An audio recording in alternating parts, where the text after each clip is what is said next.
Hey, Define Yourselfers. So you've been diagnosed or you self-identify as autistic. Now what? That's exactly what we're diving into today. I know firsthand how overwhelming and exciting this moment can be for you. When I realized I was autistic, I felt a mix of relief, validation, and honestly, a whole lot of questions. If you're feeling the same way, you are in the right place. In this video, I will take you through a step-by-step process and has 6 steps in it to help you process, understand, and embrace your autistic identity with confidence. Whether you're feeling lost or empowered right now, this guide will help you navigate your journey in a way that works for you.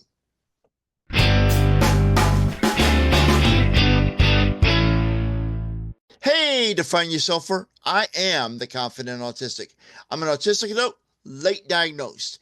Here on my YouTube channel, I share videos that will help you understand autism and build the confidence necessary to live life confidently autistic. Now, if this resonates with you, please subscribe to this channel. And don't forget to ring the bell to be notified of new videos and when I go live for my weekly Q&A live stream. Let's get started with step 1. Step 1, give yourself time to process.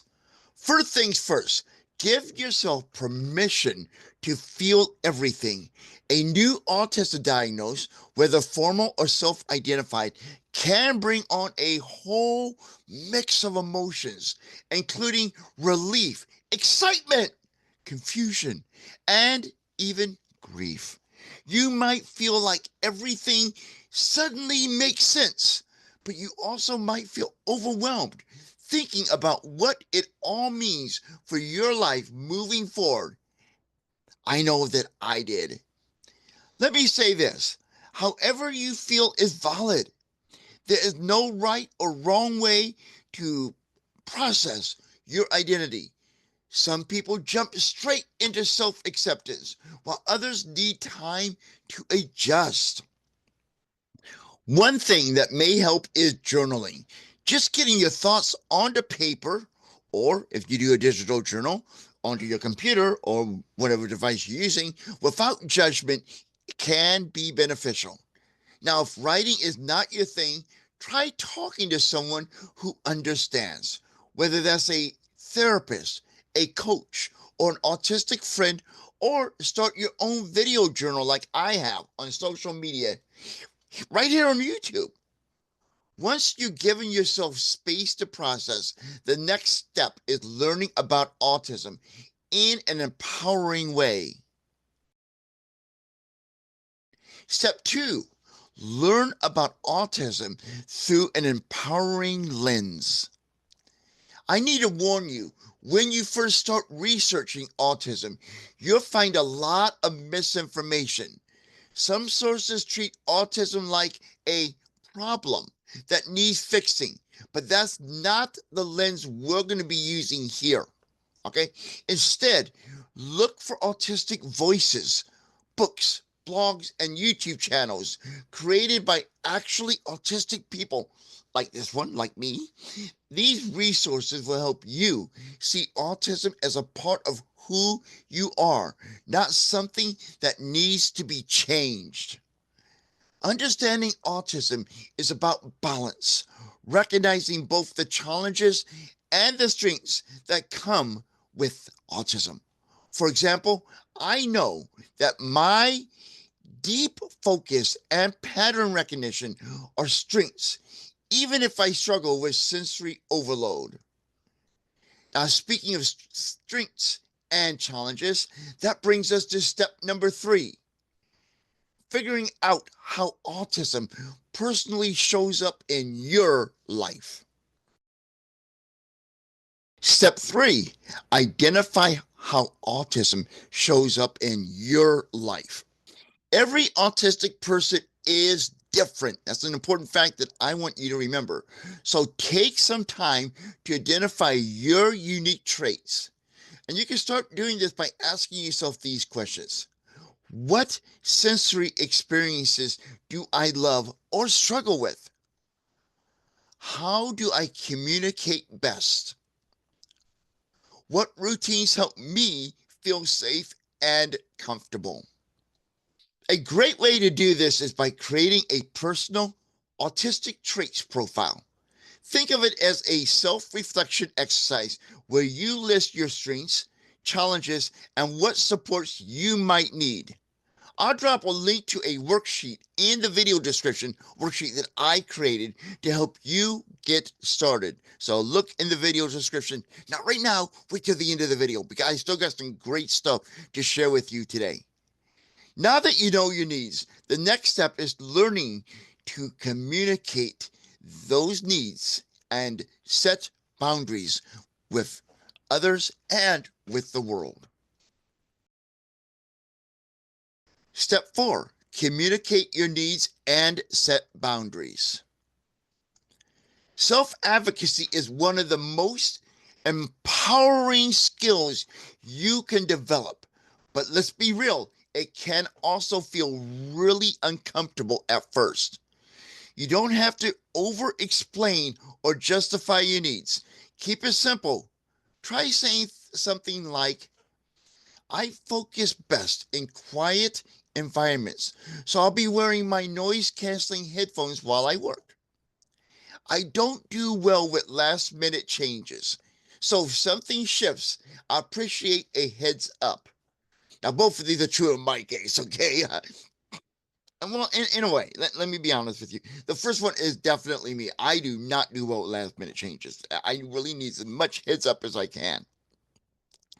But I actually work a little bit better with music on. I actually do. I don't like a lot of people around me and a lot of noise and conversations, but I work better with music playing. Since I work from home, I don't really need the noise canceling headphones, unless if I'm in the living room and my wife is watching TV and I'm trying to read a book or something, or the TV is getting too much for me. But in public, I do need those noise canceling headphones because when you go into the store, it is so noisy and crowded. So many items around me. There's too much around me.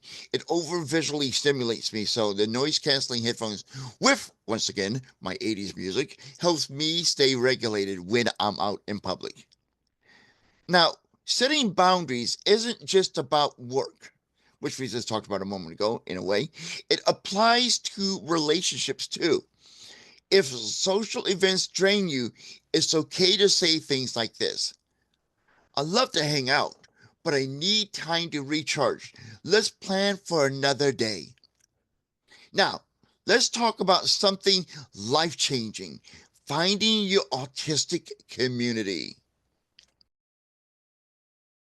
Step 5, finding your autistic community. I can't emphasize this enough.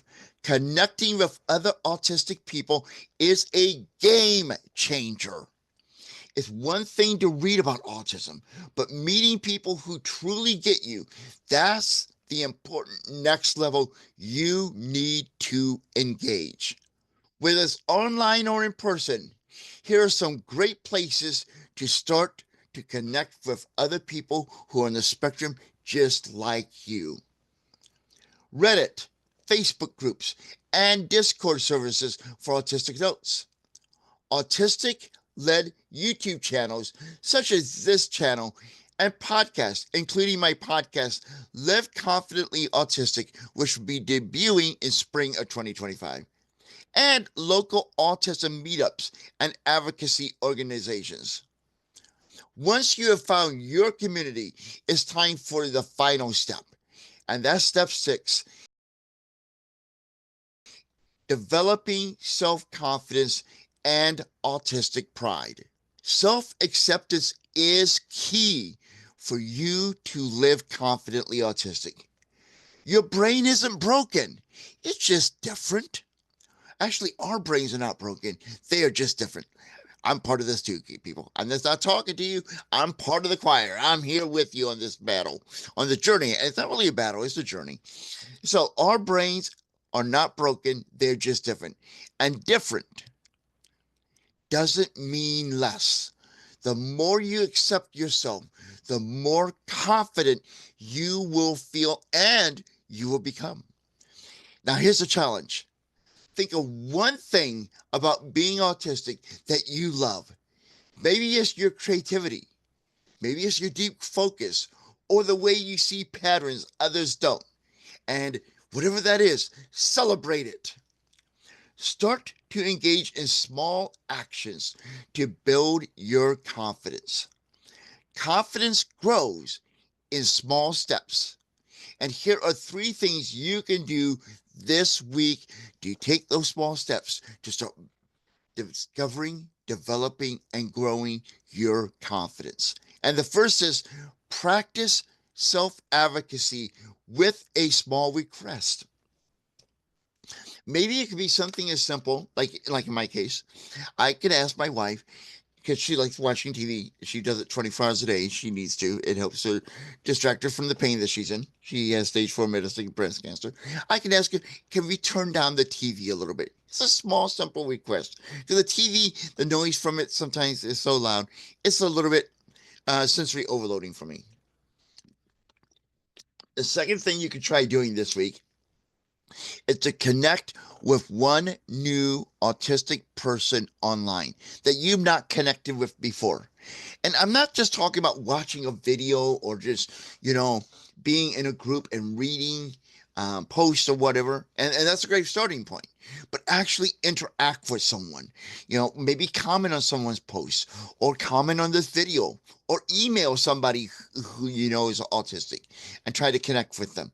That's what I mean by connect with one new autistic person online this week. And the third thing you could do this week that can help you discover, develop, and grow your confidence. Remember, confidence building is done in small steps. Is to do one thing that embraces your strengths, like diving into a special interest, guilt-free. And before you know it, you will live confidently autistic. It won't happen in 1 week. Okay, this is a process, but you will start living confidently autistic if you try one of these things this week. So my goal, my challenge to you this week is to try one of the 3 things we just talked about. Now it is your turn. What is one thing that you love about being autistic? Share your answers in the comments, because that one thing that you love could help somebody else live confidently autistic.